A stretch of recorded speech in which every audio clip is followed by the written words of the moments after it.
Olá, irmãos, sejam bem-vindos ao nosso canal. Espero que todos estejam bem. Nós vamos falar hoje sobre a obsessão, que é um tema recorrente nos tratamentos das casas espíritas, né? E, meus irmãos, obsessão é um processo que sempre vai ocorrer enquanto houverem irmãos devedores e pecadores sem amor e sem perdão, né? Joana de Ângeles já nos dizia que tudo que nos acontece é para o nosso progresso. Então, meus irmãos, quando a gente vai pensar em obsessão, a gente tem que lembrar, não é algo sem origem, né? Ela tem um motivo. Então, toda a influência que a gente recebe, ela vai ter um desfecho.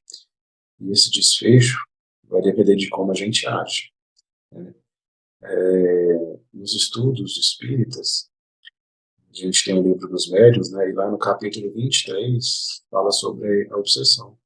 Lá nos mostra alguns tipos de obsessão, que é a obsessão de um espírito encarnado para outro espírito encarnado, para o desencarnado com o desencarnado, ou de um encarnado para um desencarnado, ou um desencarnado para um encarnado. Lá também tem uma sistematização da obsessão, mostrando alguns graus. Eu vou falar de apenas três aqui, rapidamente, tá? Que é sobre a obsessão simples, a fascinação e a subjugação. Essas influências, meus irmãos, elas vão desde um simples desvio moral, que é uma palavra que você solta sem querer ali, até o controle das faculdades mentais, morais e físicas. Primeiramente, a obsessão simples caracteriza-se pela persistência de um espírito mal intencionado em embaraçar o trabalho do médium, intrometendo-se nas comunicações deste com outros espíritos, apresentando-se no lugar deles que são evocados.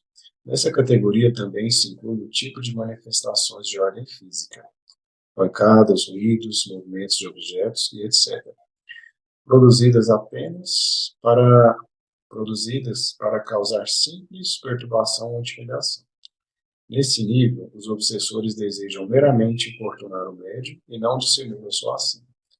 Os médios, reconhecendo a ação do desagradável desses perturbadores, podem se desvencilharem deles, pondo-se em guarda para não se deixarem ser enganados e mal influenciados. Fascinação. De consequências mais graves, é uma ação direta e persistente do espírito sobre a mente do médium, paralisando neste o raciocínio e iludindo quanto às comunicações. A ilusão pode ir mesmo ao ponto de fazê-lo achar sublime a linguagem mais ridícula. O obsessor nesta categoria age sutilmente, ocultando-se e ardilosamente para ganhar a confiança do médium até dominar o seu raciocínio. Daí o fato de sua tática consistir sempre em inspirar o seu intérprete o afastamento de alguém amigo que lhe possa abrir os olhos. Por esse meio, evitando toda contradição, fica certo de ter razão sempre. Subjugação.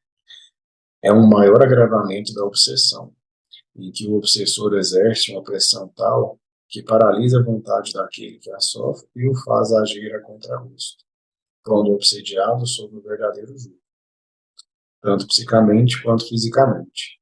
No primeiro caso, o obsessor o constrange a tomar certas decisões. No segundo, o espírito atua sobre os órgãos materiais de sua presa para fazê-lo movimentar-se a seu bel prazer. Então, meus irmãos, depois da gente ver rapidamente esses conceitos aqui, a gente precisa pensar uma coisa. Qual que é o motivo do processo obsessivo? Quando eu falo motivo, o que leva uma pessoa a querer influenciar a outra com um pensamento fixo e tão intimamente? Então, das formas que a gente conheceu sobre a obsessão aqui, o obsessor ele mantém esse pensamento obstinado na pessoa, tentando agir a todo momento, né? Então ele observa cada passo, cada palavra, cada atitude, cada pensamento. Ele parece ter muito tempo livre, né? Ele está ali acompanhando a pessoa sempre. Se a gente parar para lembrar do nosso passado aqui, a gente lembra que na rua da nossa casa, no nosso prédio, sempre tinha uma pessoa ali que sabia de tudo. tudo que acontecia na rua, quem entrava e saía da casa de quem. Acontecia um barulhinho na rua, a pessoa já estava lá, querendo saber o que aconteceu, né? Mas essa pessoa ela tinha os afazeres dela. Agora imagina um indivíduo que não tem compromisso com conta, com as necessidades fisiológicas dele, não tem nada para fazer. O pensamento dele é de observar. E para somar, ele ainda é invisível.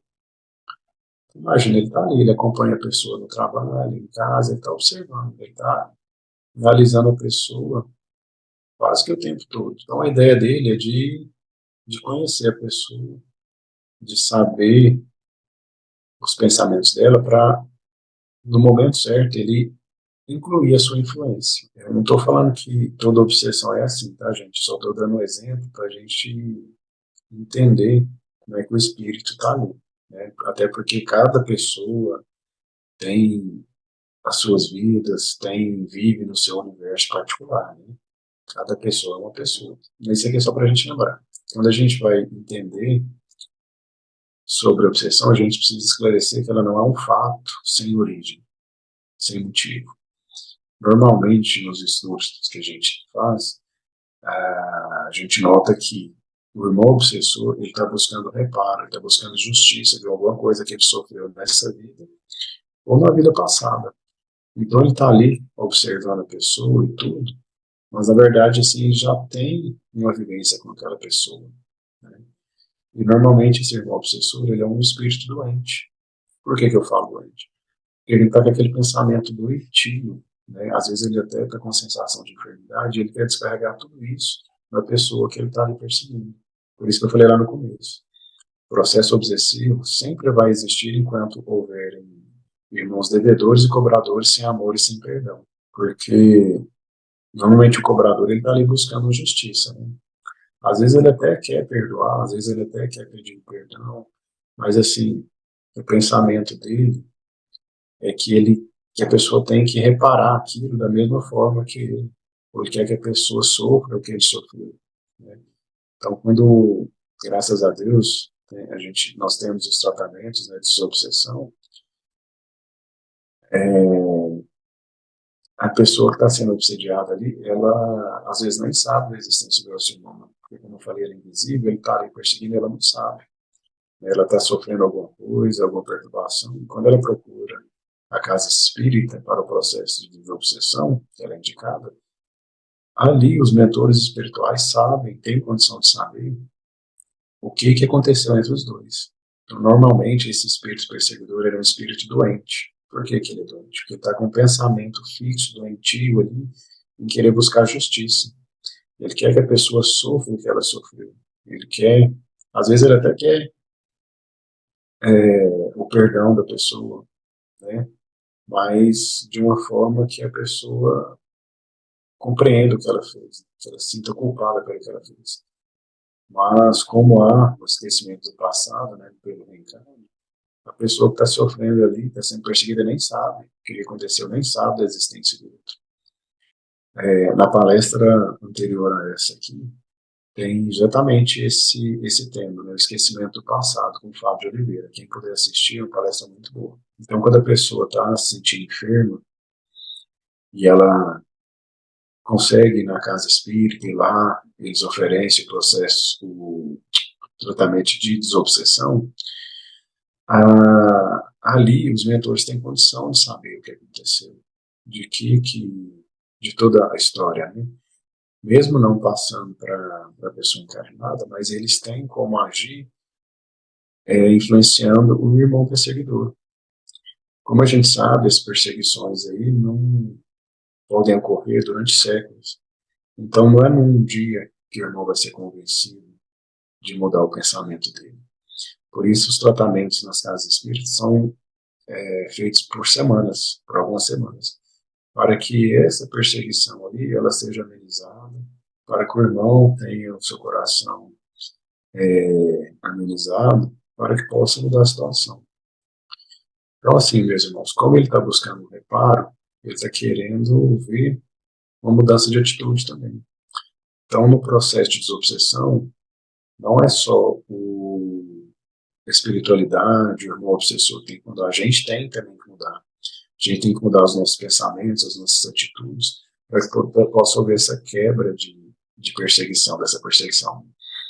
Nos vários casos que a gente conhece, do Divaldo, do Chico Xavier, a gente vê, são irmãos seculares que estão ali perseguindo com esse pensamento fixo. O próprio Divaldo narra uma situação que ocorreu com ele, de perseguição, que foi até mostrada no filme sobre a vida dele, que eu indico muito assistir, porque lá tem situações que ele passa, que às vezes a gente está passando também.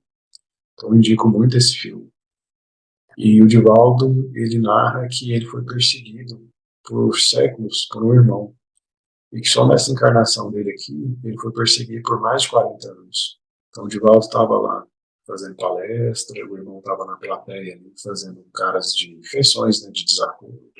O Divaldo estava fazendo as campanhas dele, e o irmão estava lá, discordando com tudo, achando que o Divaldo não era aquele, ele era a mesma pessoa da encarnação passada. Só que com o passar dos anos, houve um pequeno afastamento. E o Divaldo, lá já nos seus aposentos, ouviu ali uma movimentação na mansão do caminho e foi lá averiguar. Chegando lá no portão da casa do caminho, eles observaram que uma criança foi abandonada. E o Divaldo, como sempre, né, vamos receber essa criança, vamos entrar com ela e cuidar. Só que aí, esse irmão, o perseguidor, aparece. E ele fala para o Divaldo, você vai receber essa criança aí? Vou, você tem certeza que você vai receber? Divaldo, vou receber, vou registrar ela no meu nome, tratar com minha filha. Aí, nesse momento, o ser para e analisa a situação e revela, né, que aquela criança já tinha sido mãe dele em outra encarnação. E na ignorância dele, coitado, ele pensa, se eu continuar maltratando o Divaldo, perseguindo ele vai descontar na minha mãe. Né? Só que o Divaldo não faria isso nunca. Né? Mas o irmão pensou isso. O que aconteceu? O irmão teve que mudar o jeito dele de agir com o Divaldo, né? Com medo que isso acontecesse, que o Divaldo maltratasse a criança. Então, assim, houve novamente um pequeno afastamento, e depois, esse irmão, o próprio Divaldo narra, que ele reaparece, com uma sintonia diferente, com um jeito diferente de comunicar com o Divaldo. Né? E ele fala que o que venceu ele não foi os argumentos e as palavras de Divaldo, mas foi a persistência, as atitudes, né? O que o Divaldo fazia, que fez com que nosso irmão mudasse essa perseguição, né? O jeito dele de comunicar com o Divaldo. Então, meus irmãos, quando a gente for analisar a obsessão, a gente tem que aproveitar essa situação para pedir perdão, para exercitar o amor. Porque se o irmão está nos perseguindo, provavelmente a gente teve uma situação de desagrado ali que fez ele querer buscar justiça. Né? Então, quando a gente está lá no tratamento, a gente não tem que emitir pensamentos e palavras grosseiras de afastamento para o irmão, mandando embora, né? Mandando afastar. A gente tem que perceber que ele está ali buscando a situação. Se ele está buscando a situação, a gente manda ele embora, não vai adiantar, ele não vai. Né? Então a gente tem que o quê? Gestar o perdão, pedir o perdão, mostrar que a gente mudou, mostrar que a gente tem atitudes diferentes, que não somos mais a pessoa daquela situação, né? Que a gente está aqui para mudar. Quando a gente desce aqui na Terra, a gente está no mundo de provas e expiações, a gente desce para resgatar coisas do passado, né? E para evoluir. Então, quando a obsessão chega para nós, é um ótimo momento para a gente exercitar isso. Né?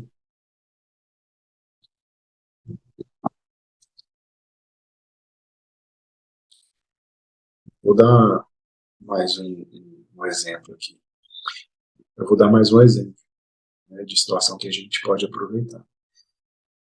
Imagina você que tem um amigo que está passando por dificuldades e esse amigo te pede ajuda. Você ajuda esse irmão com importância, um valor em dinheiro.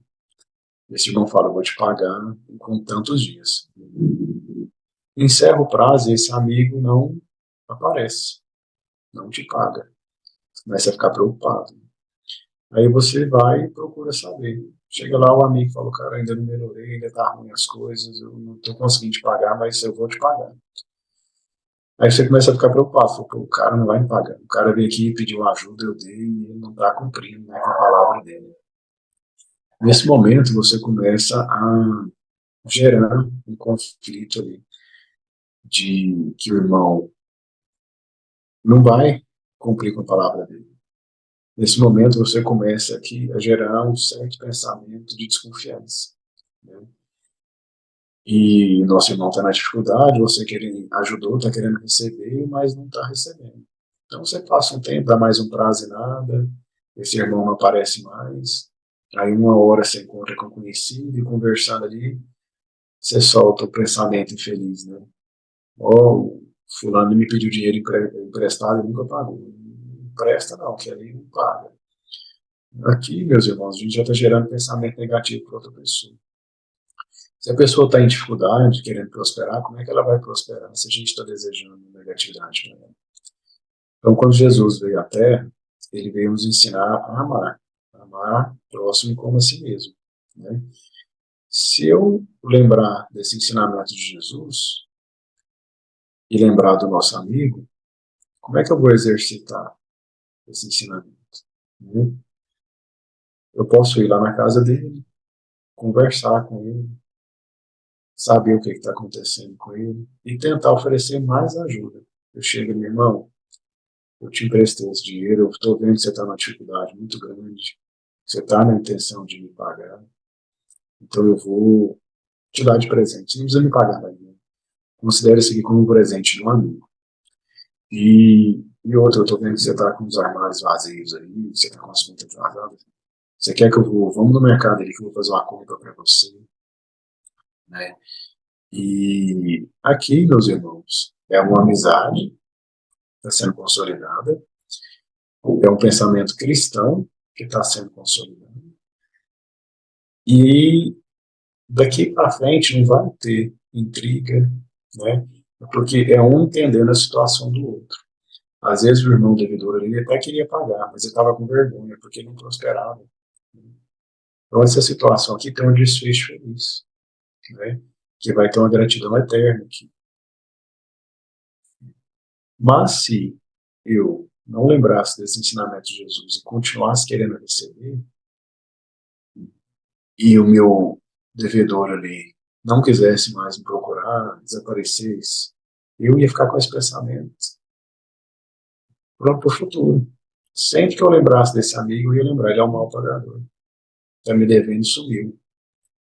Então, assim, era um pensamento que eu ia ter Então, assim, era um pensamento que eu sempre ia ter. E eu sempre ia desejar negatividade. Num próximo reencontro, eu ia cobrar dele, ia esbravejar com ele. Então, meus irmãos, esses momentos que a gente passa por situações de prejuízo, de ofensas, a gente tem que parar muito para analisar a situação, para a gente não gerar alguma coisa ruim para o futuro. Quando a gente é ofendido, a gente fica sentido, né? A gente fica com aquele remoendo aquilo. Tem gente que logo passa, não, mas tem gente que fica remoendo. E esse negócio de ofensa, ele é até engraçado. Ele tem aquela situação que as pessoas falam, eu não levo ofensa para cá. Eu concordo. Ninguém deve levar ofensa para casa. Porque quando você leva ofensa para casa, você chega em casa ofendido, dependendo da situação que está lá, virou intriga. Você chega em casa e tem outra pessoa lá que está nervosa, aí uma vai conversar com a outra, de repente já vira uma briga, né? Vira uma situação difícil. E lembra que lá no começo eu falei sobre o irmão que está ali observando tudo, o irmão invisível? É nessa hora que ele age. Então você chega ofendido em casa, gera uma discussão, não está ali paradinho, só esperando. Ele começa a incluir a influência dele, e aquela briga vai só piorando, né? Então, quando eu falo que a gente deve levar a ofensa para casa, não é que a gente tem que ir lá e tirar satisfação. A gente tem que parar e analisar. Essa ofensa ali foi gerada por uma atitude minha? Eu que fiz alguma coisa para a pessoa para ela me ofender? Ou a pessoa me ofendeu sem motivo, ela estava com o problema dela lá e descontou em mim? Então a gente tem que parar, analisar, ver ali o motivo daquela ofensa, ver o que a pessoa está passando, e perdoar, ou pedir perdão, para que a gente não possa levar isso adiante, levar para dentro da nossa casa. Então, quando a gente consegue perceber essa situação e não levar para dentro de casa, a gente evita muita coisa para o nosso futuro, né? Porque a obsessão, ela não tem hora para começar, né? Ela acontece quando a gente dá abertura. Igual nessa situação da ofensa e da discussão dentro de casa, a gente deu abertura por não influenciar.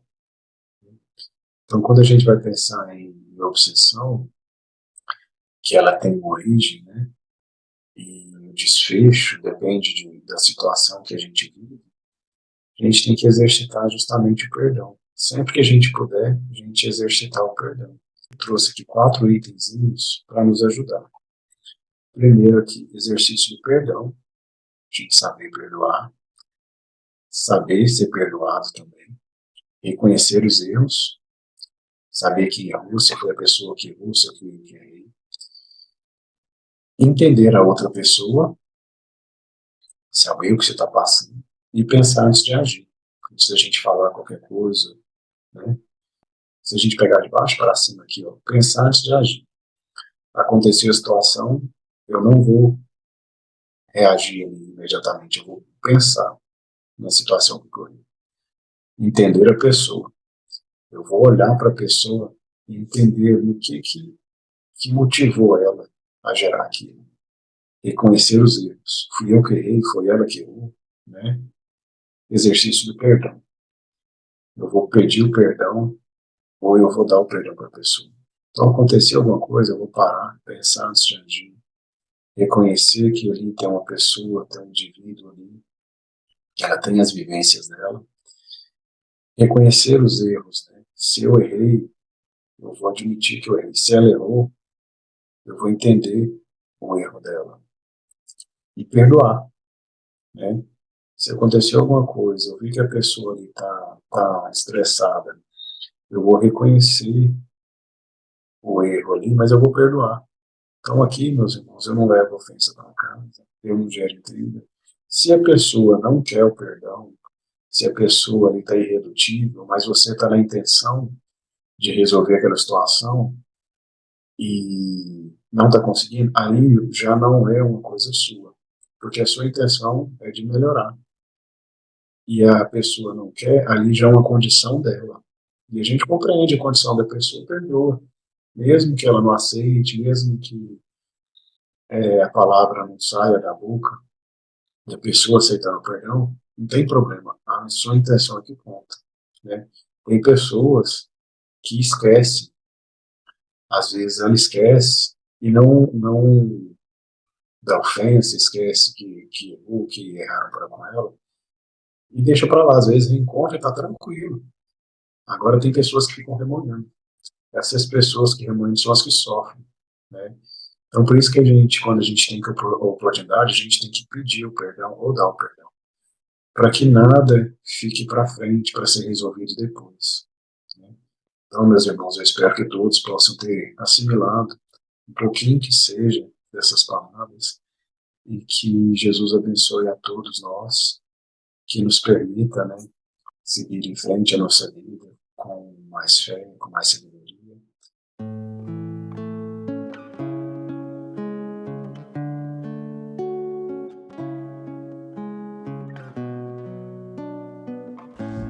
Amado Mestre Jesus, agradecemos a Sua presença em nossas vidas.